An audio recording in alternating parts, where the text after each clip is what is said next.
Hey, welcome, friends. Thanks for joining us for another Toolkit Tuesday. I'm Dave Etkin. I'm the director here at the Louisville Small Business Development Center, and we are one of 13 centers across the state of Kentucky here to serve you.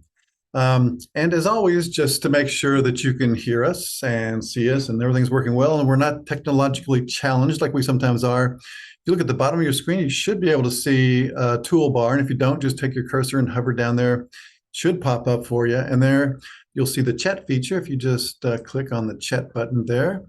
And then just tell us, just say hello and tell us where you're joining from so you can see and, let us know that everything's working well and jump in and see who we got already. So people are just piling in.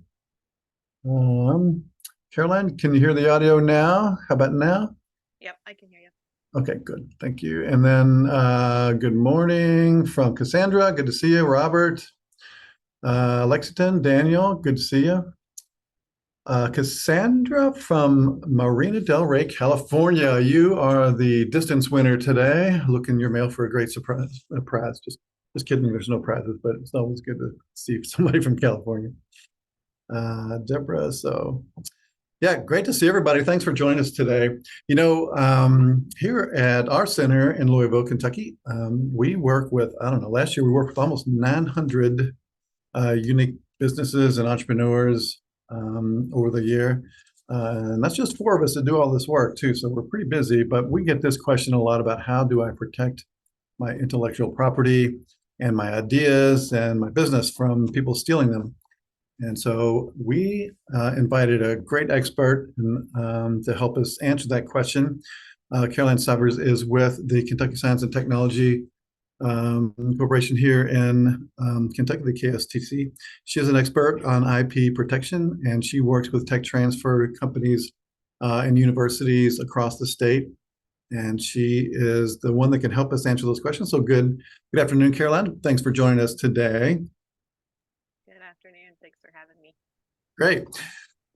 So as we go through today's presentation with Caroline, and she shares information, if you have any questions or comments, just put them in the chat, and then I'll keep an eye on that. And I can pop in the middle of Caroline's sentence, just stop her and ask that question for you, or we can hold a few towards the end. But this is a great opportunity for everyone that's joining us today to get your specific questions answered on how you protect yourself for people stealing your idea. And what better person to answer those questions is Caroline Stivers. So Caroline, I'm going to let you take it away from here. Let me know if you can see my screen. Okay. Looks fabulous. Okay, awesome. Okay, so my name is Caroline Stivers. As David said, I'm Associate Director of Kentucky Commercialization Ventures, and as part of that, Director of the Kentucky Intellectual Property Alliance, or you'll hear me abbreviate that as KYIPA.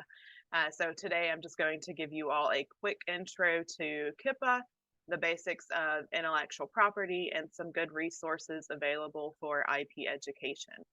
So today, really, the goal is to just give you enough information to reach back out for more or go looking for other resources on what you want to learn more about. So quick disclaimer, I am not an attorney, and any information or content received from KYIPA is provided for informational purposes only and should not be considered as legal advice. So what is KYIPA? It's a community of professionals, attorneys, educators, and inventors collaborating to promote IP in education and attainment across Kentucky. So we do have free membership. You can just sign up on our website, and it offers different opportunities for networking, connection to new opportunities in the IP field, access to platforms to address inequities and barriers to access IP protection in Kentucky, advocacy through collaboration on matters that relate to IP assets, and awareness through education for students, startups, innovators, and more.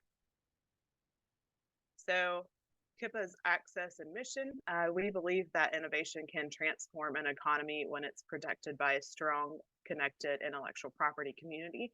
So our goal is to foster an effective innovation ecosystem in Kentucky by promoting an inclusive, multidisciplinary intellectual property network. We have a board of advisors made up of different professionals from universities, corporations, governments, and law firms from around the state. that really look at how to address barriers in the IP ecosystem in Kentucky. And that's really done under these three pillars of IP awareness and education, IP ecosystem collaboration, and IP diversity and inclusion. We are a chapter of the U.S. Intellectual Property Alliance, so follow those pillars to really promote a thriving IP supported community. So to get us started with the very basics of what is intellectual property. Intellectual property, or IP, refers to creations of the mind such as inventions, literary and artistic works, designs, symbols, and names and images. Intellectual property is protected by law, which enables people to earn recognition or financial benefit from what they invent or create. So you'll hear a lot about different types of intellectual property. Many of you are probably familiar with patents or have heard about patents or trademarks. Patent is generally what you're going to think of when someone says they have an invention, and those are really broken down into three main types, which we'll dive into here. But then we also have copyright, trade secret, and trademarks that are all important in different businesses. And this is just a good summary slide. And I'll send these out to David if anyone does want these afterwards. So first, patents. So what is a patent? It is the grant of a property right. It gives the owner the right to exclude others from making, using, selling, offering for sale, or importing the claimed invention. It does have a limited term of typically 20 years. That does differ by type, and it is territorial. So protection is only granted in the territory which it's filed or applied for. So there's no worldwide patent. For the US specifically, the US government grants that property right in exchange for disclosure of the invention through a patent application. So the different types of patents are going to be utility, design, and plant patents. So utility is what most people are generally familiar with. It's going to cover things like technical inventions such as chemical compositions or mechanical processes that are unique and useful in some type of industry. So some good examples are things like the iPod or iPhone, chemical fertilizer, the process of manipulating a genetic trait, or even some type of hybrid engine. Design patent is going to protect a way a product or article looks. So the ornamental expression or design, and that's typically, or that is non-functional. So it's going to be something like the shape of an electric guitar or a design for a lamp. And a pretty well-known one is the design of the Coca-Cola bottle, which you can see here.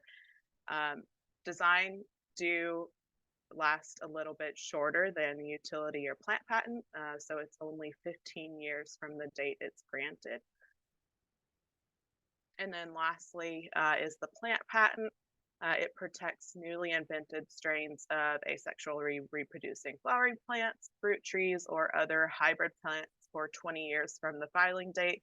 So some good examples of this are the very well-known Haas avocado, a new variety of a plant, so like an orchid or some type of flowering plant, or something such as a new variety of an almond tree. Okay, so when you're looking at your business, why would you want to get patent protection for your invention? So some benefits of patenting can be that it can help gain entry into a market.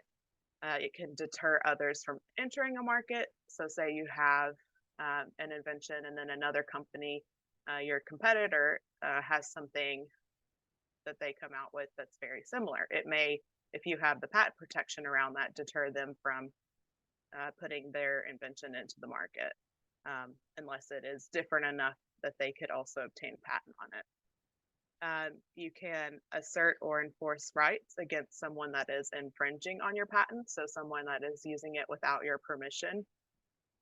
You can utilize them to obtain funding as collateral when you're going to obtain funding. You could form a business around your invention and then utilize it as a marketing tool to highlight unique aspects of your product, and then also create additional revenue by either selling or licensing it to others like any other type of property.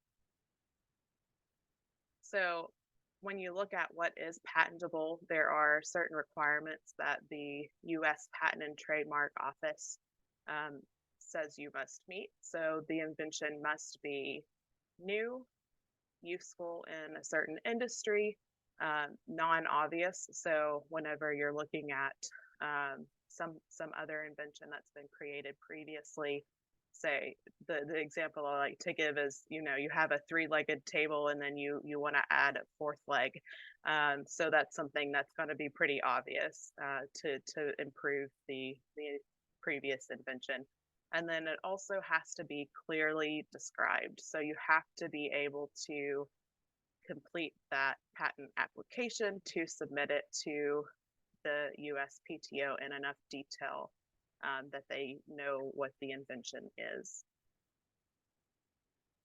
Okay, so before I move on, David, were there any questions on patents that we have or just change over? If not, I'll move on to trademarks. Not just yet. Okay, so next up then is trademarks.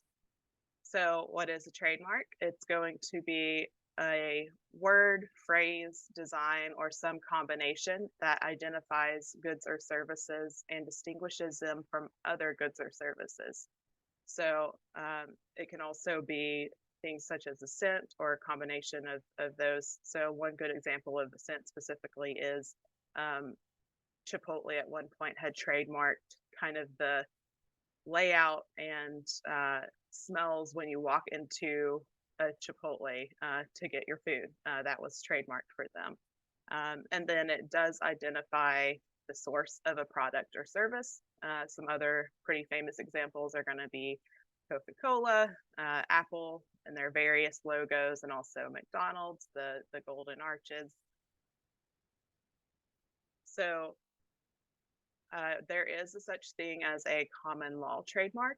So it's just acquired through use in commerce of your mark.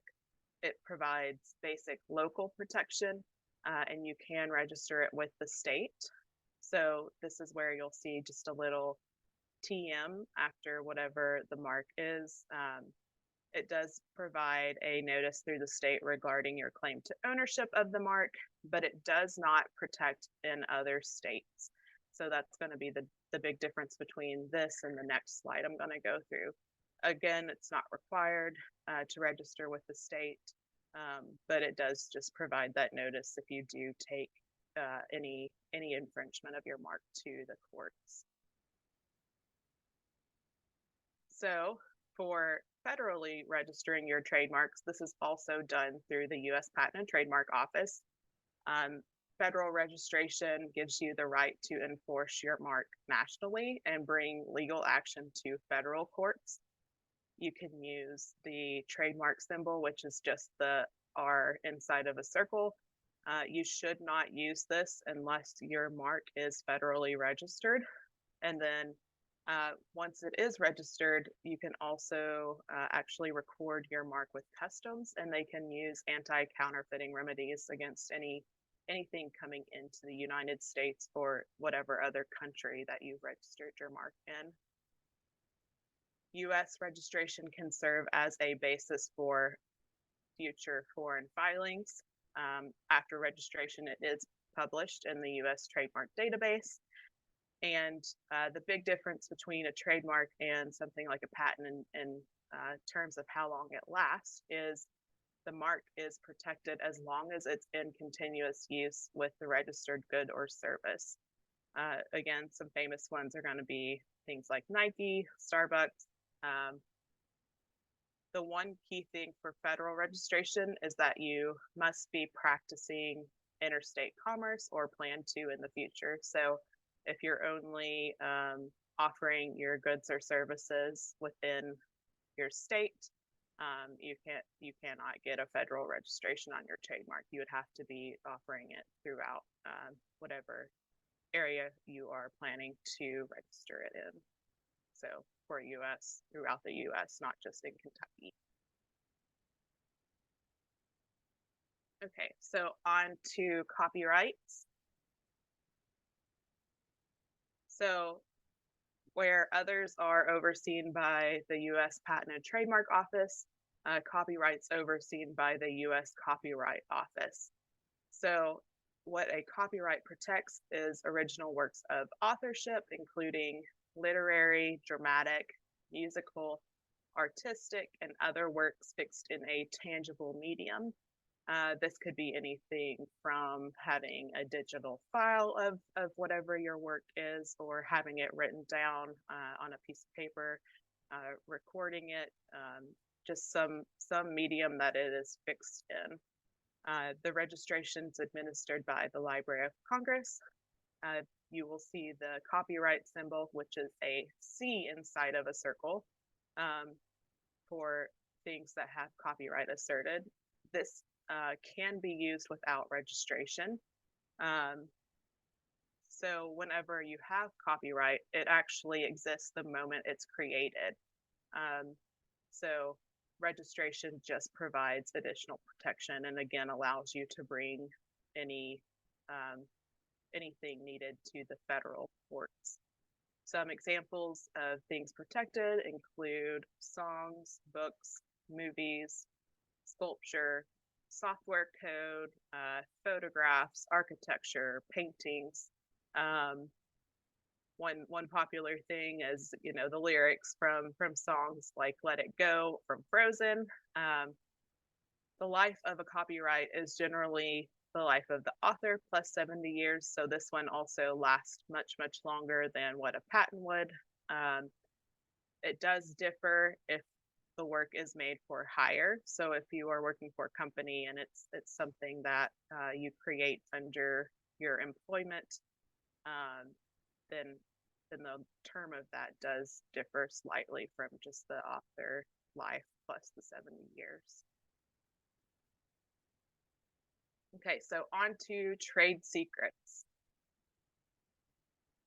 So what is a trade secret? It is any information that can derive economic value from not being publicly known or ascertainable. So it must not generally be known and must be subject to reasonable efforts to preserve its confidentiality. So all states do have some sort of trade secret protection, and then there is specifically also a U.S. Federal Act that also gives American companies the opportunity to protect against and remedy any misappropriation of any important information from trade secret. So some famous examples, the one I always like to use, of course, being in Kentucky, is the KFC herbs and spices, but then also this can include things like the formula for Coca-Cola, but also things like patterns, methods of doing something, techniques of creating something, or different processes, like processes for manufacturing. So when people are kind of looking at trade secret versus things like patent, they'll always kind of evaluate which may be most appropriate just for their business. So in protecting trade secrets, you must prevent employees and contractors from disclosing your secret to competitors and the public. Failure to take adequate steps to prevent the disclosure can result in loss of your trade secret. So you want to protect it by either having it in a locked cabinet, if it's something digital, having encrypted files, double passwords. And then also when you have employees and contractors that may know this trade secrets, you'll want to make sure that you have non-disclosure and confidentiality terms in place in their contracts. Trade secrets can be lost by owner authorized disclosure, reverse engineering, or independent development. So a lot of times this is where people will weigh whether they want to have a trade secret or patent for something that is potentially patentable, because a trade secret lasts as long as it's secret, whereas a patent does expire. So that's something people will look at when they're just talking about their IP strategy. So just generally on IP as a business strategy, IP ownership is a right that can add value to a company's assets. It can be attractive to investors and potential buyers of your company. Protection of your intellectual property can deter infringement lawsuits from others. So when developing a strategy around IP, you'll always want to assess and prioritize your company's IP, know your competition and what intellectual property they have, determine the best way to protect your IP. So whether that be, patent, trademark, copyright, or trade secret, and then develop a plan and goals around your different protection and filings for that protection. And then lastly, get legal help if you're not familiar with the process. So some different resources we'll hop into. And this is, again, just kind of for you all to go and get more information if you have questions on things. First is the U.S. Intellectual Property Alliance's IP Education Center. This is really just a great central resource for all things IP education. So they kind of compiled in one webpage here things from groups like the U.S. Copyright Office, USPTO, National Inventors Hall of Fame, Lemelson IP, all those, and you can go and search what you're kind of looking to learn more about, and it'll pop up with several different resources that you can dive more into. Second, of course, is going to be our other KYIPA events. So we do host regular educational events on important topics in IP. So some past ones have included a little more in-depth IP basics than what I just covered, intro to filing patent protection internationally, the European patent system and trademark system, and then things like trademark and copyright basics. We also do have in-person events around the state, and then have some great ones lined up for the coming year. If you're interested in seeing what events we've had in the past, you can go to our website, and then just under the resources tab, we have all of the virtual recordings there.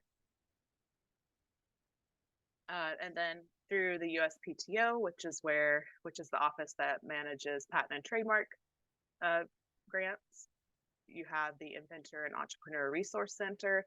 And this, again, is somewhere you can go, and they have many different things, like if you're looking for how much it costs to get this type of application filed, or what different IP rights you may have.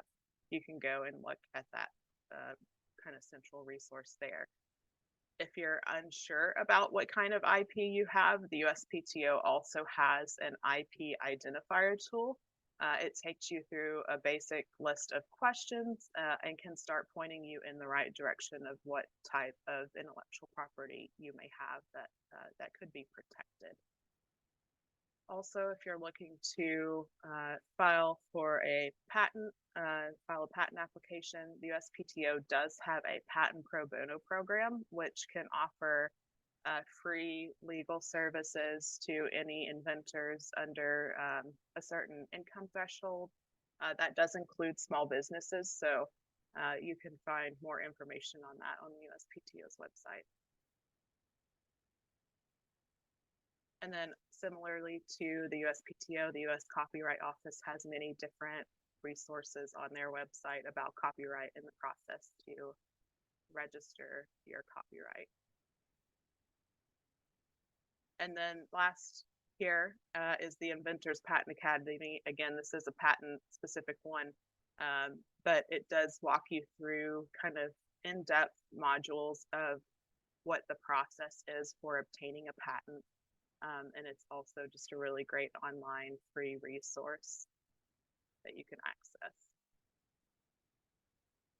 And last, just thank you all for having me today. You can visit KYIPA.org for more information and follow us on LinkedIn. We do share a lot of different resources there if you're active on LinkedIn. We've got a lot more going on, so reach out if you're interested in learning more about some of our different initiatives or would like to get involved, or if you have any questions just generally about IP. So definitely feel free to email me at any time at cstivers@kstc.com. And thanks again. Thank you, Caroline. That's quite the bit. We got a fair amount of questions here. So let's see. I have a bunch myself too. So, but I'll be nice and I'll let Cassandra go first. And she wants to know, she goes, should we wait to trademark until once we are making money or beforehand? So you can trademark beforehand, usually as long as you have plans to use your trademark throughout the US. You can go ahead and do that registration process through the USPTO. But really, it's up to you. It's trademark registration is one of those things. It's a nice to have, but it's not a need to have. So it always you'll kind of want to weigh, where your business is, what funds you have available, and really kind of the things that are needed with those. Mm-hmm. Maybe, Kellen, could you maybe walk through the steps? Let's just say I trademark my logo, for example, and then I find out that somebody is using my logo in another state around. So what would I need to do to protect myself then? What would happen once I found that out? So if you have registered your trademark and it's being used in another state, I would always recommend getting an attorney to advise best next steps, see if they are in fact infringing your trademark, and that everything is registered on your end of things. Typically what they'll do if the other company is in fact infringing is start with sending something like a cease and desist, requesting that this other company stop using your trademark as it is registered with the US Patent and Trademark Office. And then from there, it kind of varies on what the company's response is. It can get to where if they refuse to stop using your trademark, you'll go through just through the courts with any appropriate actions there, and either do something such as settle, or they could even license your trademark from you if they feel that they don't want to stop using it, and that's something that would not harm your business.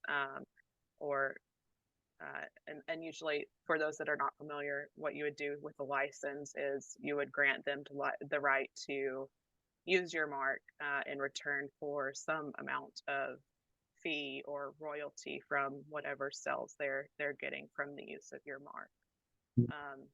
So it really just kind of depends on that back and forth with the other company and what they are, how cooperative they are, I guess. I think that's kind of a misconception sometimes, because the trademark police aren't going to swoop in and take them to trademark prison for doing that, right? I mean, you personally have to protect yourself. Yes. So you are going to be responsible for going after any infringement. So yeah, the USPTO or the US Copyright Office is not going to find any infringers on your intellectual property and go after them and say stop using. It does have to go through the legal system, and you have to be kind of on the lookout for that. So Cassandra has another good question, because it was one of my questions too. But what's the difference between registering with like a Writers Guild and the Library of Congress, and specifically like that ISBN number that you get from the Library of Congress?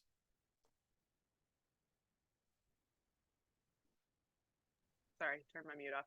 So I think with the Writers Guild, it doesn't take the place of copyright registration. So it's just doing some notice that you will have authored this, and is not necessarily going to give you the right to take things to the federal courts if someone does infringe on that. Okay. And so you mentioned that, like, let's just say we write a, I don't know, some little handbook or something like that. We can protect that, since you said it's copyrighted at the time of creation. So we can protect that basically, or giving notice by just putting a C on the other side of the, then it's just that easy. Yes, yep. So you can put the little copyright symbol, who the owner is, and the year it was created, just on whatever the work is, whether that be a book or a website. Even, I know a lot of people, you'll see, just if you scroll down to the bottom, everyone's website has the copyright of whoever 2022, that type thing. It's always just that with the copyright registration with the U.S. Copyright Office, it does give you kind of that additional protection.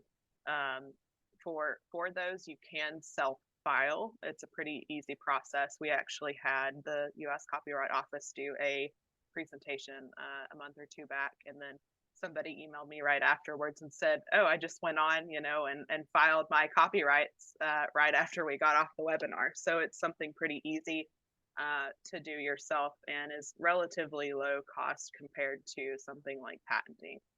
So, yep.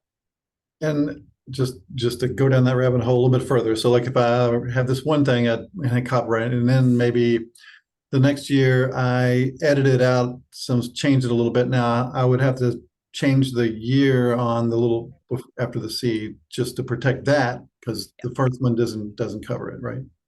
Yep. So that would be a new, with any changes, it would be a new copyright. Okay. All right. And then to trademarks, you mentioned, and maybe you said this and maybe I missed it, like if I just want to protect my trademark in the state of Kentucky, I register that with the Secretary of State's office, or what are I? Okay. Yes. Yep. So you would just register your mark with the Secretary of State. It's, I think, around $10. So trademarks, you have different areas which you're going to claim use in, basically. So it's kind of aligns with whatever industry you're in. And most places, including the USPTO, will charge fees based on how many areas you're claiming to use those in. So I'm just clicking back to make sure I have this. Yeah. So with the state one, it is $10 per class to register with the state. Okay. Yeah. And that trademark protects like your logo, or certain brand colors, I guess, or the name even, or both, or all together. Yep. So it can, anything from your logo to some combination of colors that you're using in your brand, or just even your name. Okay. And is that TM mark, is that the same as almost like the C? Like if I just stick it on there, it sort of gives notice and I don't have to register if I don't want to? Yep, correct. Yep. So Okay. the only one you'll not want to use is the circle with the R in it, and that's for the actual federal registration of the trademark. Okay. But you can put the little TM after, and that will just notify anyone viewing your mark that it is your trademark. Okay. All right. Awesome.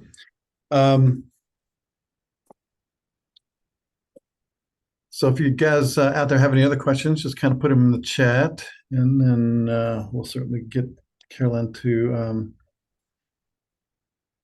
answer them. So I guess what I'm hearing is there's kind of there's an easy way to just give notice that you're going to protect yourself, but I guess you have to, in any instance, you have to kind of weigh whether the expense is worth the protection, I guess. Yep. Yeah, so that's one thing when you're looking at the different types of intellectual property you have, and kind of your business strategy over the next few years is, um, if you want to take the expense of protecting those and registering those with the U.S. government or not. Um, Patent is the one thing. If you have something potentially patentable, you'll want to make sure that you do not disclose that to the public unless it is filed. If your application is filed, because once it's disclosed to the public, you have 1 year to file an application with the USPTO, and after that, you can no longer do so.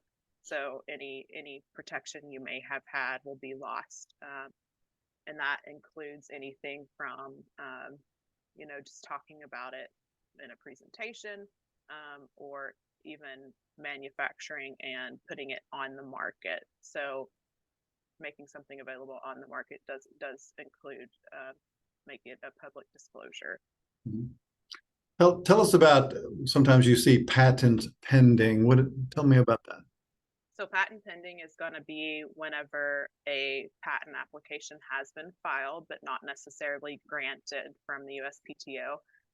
And that can be either a provisional application, which is kind of just a 1 year placeholder, very high level. You submit it to the USPTO basically to put your stake in the ground, or a non-provisional application, which is going to be when it actually starts getting examined by the USPTO, and where they'll look at things, look at prior inventions around that area and see if it's already been patented.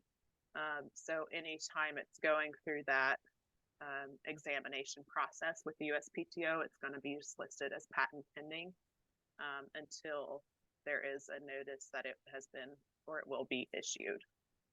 And then you'll get a patent number that you can use with that invention. Cassandra asked, where do we register our taglines or quotes? And just on top of that, how do we know if someone else already registered our quote or tagline? So taglines or quotes can be registered as trademarks.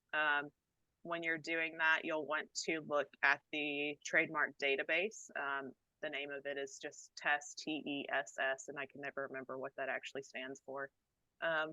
It's a little bit of an older system and can be kind of difficult to use.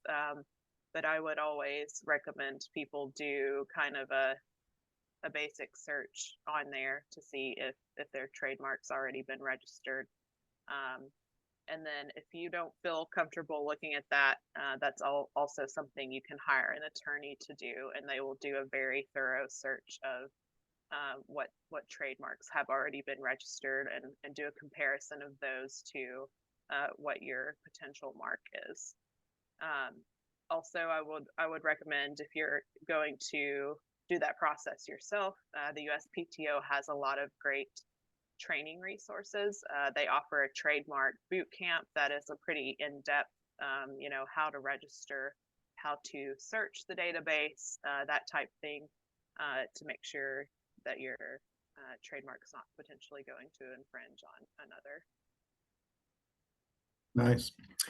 So in your daily activities in your job, you actually advise, well, I guess like scientists or researchers about, the ideas and things that you develop, in universities, let's say, and then in part of the process, you connect them to companies that might want to take this out to the public, and so it's very important that all be protected.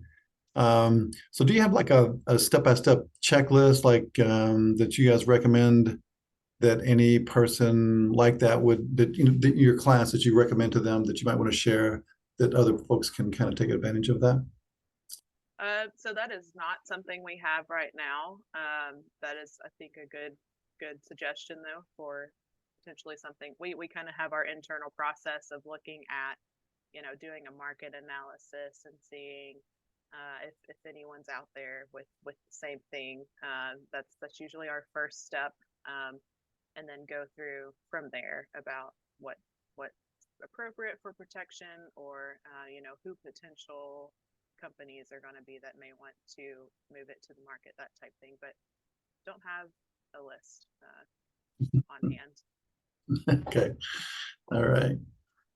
But the main thing is protect yourself in some way, shape, or form. I guess the trick is kind of determining the best avenue to go down. Yep. And if anyone has just kind of general questions, I'm always happy to discuss. And then also, if you feel like you need to talk to an attorney, happy to make any connections needed there as well. Okay. Yep.